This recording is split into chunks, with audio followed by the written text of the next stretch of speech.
దేవాలయాల అభివృద్ధికి ధర్మకర్తలు అంకిత భావంతో పనిచేయాలని ఎంపీ అనిల్ కుమార్ యాదవ్ సూచించారు. ముషీరాబాద్ భోలక్పూర్లోని దేవుని తోటలో ఉన్న 400 ఏళ్ల చరిత్ర గల భవానీ శంకర్ ఆలయ కమిటీ చైర్మన్ ధర్మకర్తల ప్రమాణ స్వీకారోత్సవంలో ఎంపీ పాల్గొన్నారు.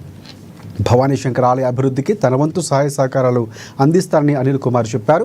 ఆలయ కమిటీ ధర్మకర్తలు దేవాలయానికి వచ్చే భక్తులకు ఎలాంటి ఇబ్బందులు తలెత్తకుండా కృషి చేయాలన్నారు.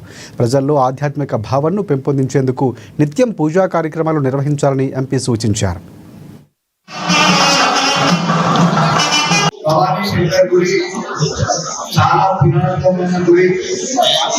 ఎన్నో వందల సంవత్సరాల నుంచి ఈ యొక్క గుడిలో శివలింగంగా గురించి కూడా మన అందరం కూడా చూసుకోవచ్చారు.